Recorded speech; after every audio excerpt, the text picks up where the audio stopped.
क्या आप जानते हैं कि प्रधानमंत्री आवास योजना क्या है और इसमें किस किस को मकान मिल सकते हैं? ग्रामीण क्षेत्रों में और शहरी क्षेत्रों में कौन कौन इसमें अप्लाई कर सकता है और किस तरह से इसमें मकान मिलते हैं? मैं हूँ एडवोकेट माया मतकोरिया। आज मैं बताऊंगी कि प्रधानमंत्री आवास योजना में अर्बन क्षेत्रों में किस तरह से अप्लाई कर सकते हैं और क्या क्या उसमें डॉक्यूमेंट लगते हैं और किन को ये मिल सकता है। देखिए, सबसे पहले प्रधानमंत्री आवास योजना का उद्देश्य देश के ऐसे गरीब और ज़रूरतमंद परिवारों को पक्का घर उपलब्ध कराना है जिनके पास अपना मकान नहीं है। यह योजना दो भागों में चलती है, पहली है ग्रामीण क्षेत्रों में और दूसरी है शहरी क्षेत्रों में।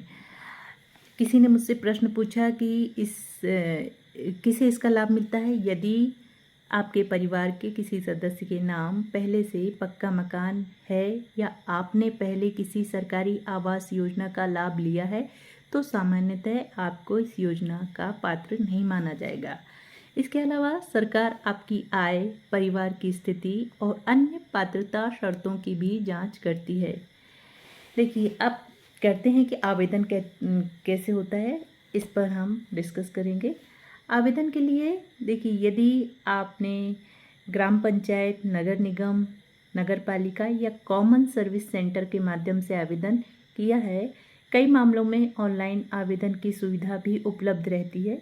आवेदन के लिए देखिए, सामान्यतः आधार कार्ड, पहचान पत्र, निवास प्रमाण पत्र, आय प्रमाण पत्र और बैंक की पासबुक, मोबाइल नंबर, पासपोर्ट आकार की फ़ोटो, आवश्यकता अनुसार यदि भूमि के कोई दस्तावेज हैं तो वो भी लगाए जा सकते हैं। एक महत्वपूर्ण बात देखिए, क्या आवेदन करने वाले प्रत्येक व्यक्ति को घर मिल जाता है? ऐसा नहीं है। सरकार पहले दस्तावेजों का सत्यापन करती है, इसके बाद पात्रता की जांच करेगी, फिर उपलब्ध बजट और स्वीकृत सूची, मतलब जो ऑनलाइन आवेदन करने वाले पात्र जो व्यक्ति पाए जाएंगे उनकी एक सूची बनेगी। सूची के अनुसार लाभार्थियों का चयन किया जाएगा। यदि कोई व्यक्ति गलत जानकारी या फर्जी दस्तावेज देकर लाभ लेने का प्रयास करता है तो उसका आवेदन निरस्त किया जा सकता है और उसके विरुद्ध कानूनी कार्रवाई भी हो सकती है। इसलिए अनावश्यक आप लोग इस तरह के उसमें ना पड़े लालच में कि जो गरीबों के लिए है, जो योजना गरीबों के लिए चल रही है, सरकार ने उनको पात्र माना है, उनको ही उसका लाभ लेने दीजिए। अनावश्यक कोई भी इसमें लाभ लेने की कोशिश ना करे, बशर्ते कानूनी कार्रवाई हो जाती है।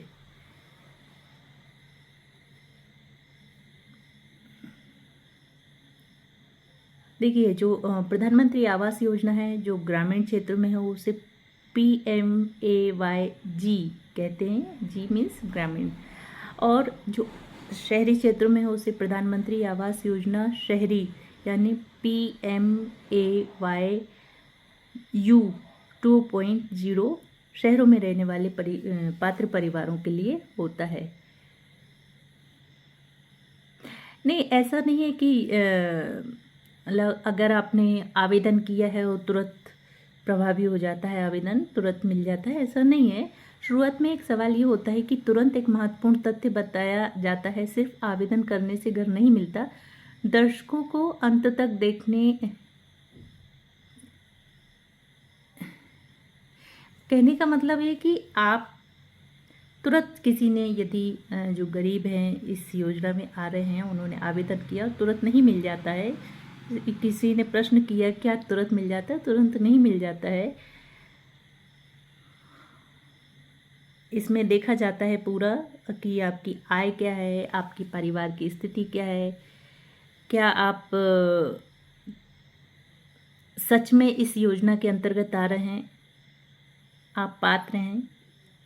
और जो शहरी क्षेत्रों में कुछ प्रधानमंत्री आवास योजना के कुछ मकान ऐसे रहते हैं कि जिनमें कुछ मिनिमम अमाउंट जमा करके और उसका महीने का एक किस्त बांध दी जाती है, जिस तरह से 4,000 रुपये, इस तरह। जैसे एक भोपाल के पास ही एक एरिया है, वहाँ पर अभी सुनने में आया है कि न्यूज़ में भी आया था कि 6 लाख का 1 BHK है। अब 6 लाख का 1 BHK है, प्रधानमंत्री आवास योजना के तहत जो पात्र पाया जाएगा उनको ये मिलेगा। उसमें 60,000 रुपये मिनिमम जमा करना होगा और 4,000 रुपये की उसमें किस्तें प्रति माह भरनी होगी, जब तक कि वो उनकी जो तय की गई है राशि 6 लाख की मकान की वो चूक नहीं जाती। तो इससे क्या होता है कि गरीबों को एक पक्की छत मिल जाती है, और जो कुछ काम भी करते हैं, सभी नहीं कि बिल्कुल हैंड टू माउथ हैं, उनके लिए है ये, उनके लिए है कि जो जिनकी आय 3 लाख से कम है साल में और कुछ ना कुछ काम कर रहे हैं, एक अच्छा खासा परिवार लेके चल रहे हैं, किराए के मकानों में रह रहे हैं, तो इससे अच्छा है कि वो थोड़ा पैसा इकट्ठा करके इस तरह की आवास योजना उन में आवेदन करें, और उनको अगर मिल जाता है तो वही 4,000 रुपये प्रति माह की किस्त वो देकर भविष्य के लिए उनकी एक पक्का उनका खुद का आवास हो जाता है। तो ये है प्रधानमंत्री आवास योजना। यदि मेरा वीडियो अच्छा लगा हो तो आप इसे फॉलो कीजिए, लाइक कीजिए, कमेंट कीजिए, प्रश्न ज़रूर पूछिए।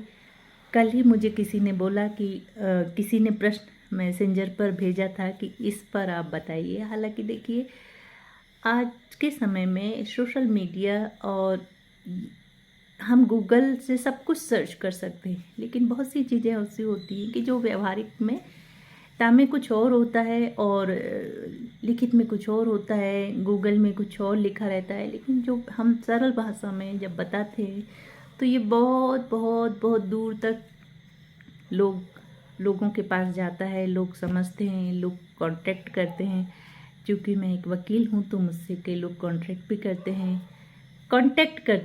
कांटेक्ट बाद में करेंगे, कांटेक्ट करते हैं कि मैडम ऐसा ऐसा हमें ये चाहिए, इसके लिए क्या करें। तो कई तरह के केसेस आते हैं, उनको सलाह भी देते हैं, उनको सही सलाह देते हैं, कहीं उनका पैसा ना फंस जाए, उनकी जो प्रॉपर्टी खरीद रहे हैं उसके सही तो है ना, वो ऐसा तो नहीं कोई इनको धोखा दे रहा है, कई तरह से। इसलिए मैं एक एडवोकेट के नाते हमेशा आपको सही सलाह दूंगी, और जो भी आप प्रश्न पूछेंगे सरल शब्दों में समझाने की कोशिश करूंगी। आज के लिए इतना ही, धन्यवाद।